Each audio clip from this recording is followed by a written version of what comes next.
മാന്യ പ്രേക്ഷകർക്കും ശിവോഹൻ ചിന്നൂസ് ചാനലിലേക്ക് സ്വാഗതം. പ്രിയപ്പെട്ട പ്രേക്ഷകർ തമ്മിൽ കണ്ട കേതു ദോഷങ്ങൾ അകറ്റുന്നതിന് വേണ്ടിയിട്ടുള്ള മന്ത്രത്തെ കുറിച്ചിട്ടുള്ള വീഡിയോ ആണ്.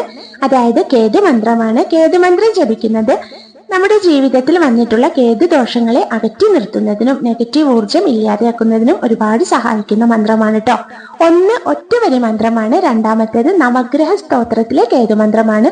പ്രിയപ്പെട്ട പ്രേക്ഷകർക്ക് ഏതാണോ ജപിക്കാൻ സൗകര്യം അതിനനുസരിച്ച് ജപിച്ചോളൂ. തിങ്കളാഴ്ചയോ ചൊവ്വാഴ്ചയോ ഒക്കെ ജപിക്കുന്നത് ഉത്തമമാണെന്ന് പറയുന്നു. 108 തവണ ജപിക്കാൻ ശ്രമിക്കണം കേട്ടോ. ഇനി ഒറ്റവരി മന്ത്രം പറഞ്ഞു തരാം. ഓം കേം കേതവേ നമ. ഒന്നുകൂടി പറഞ്ഞു തരാം. ഓം കേം കേതവേ നമ. ഇനി രണ്ടാമത്തെ മന്ത്രം പറഞ്ഞു തരാം. അതായത് നവഗ്രഹ സ്തോത്രത്തിലെ കേതുമന്ത്രം. എന്റെ പ്രേക്ഷകർക്കൊക്കെ അറിയുന്ന മന്ത്രമായിരിക്കും, കേട്ടോളൂ.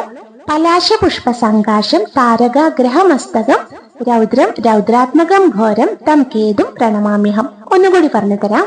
പലാശ പുഷ്പ സംകാശം താരകാഗ്രഹമസ്തകം രൗദ്രം രൗദ്രാത്മകം ഘോരം തം കേതും പ്രണമാമ്യഹം. ഇതിലേതാണോ സൗകര്യം അത് ജപിച്ചോളൂ.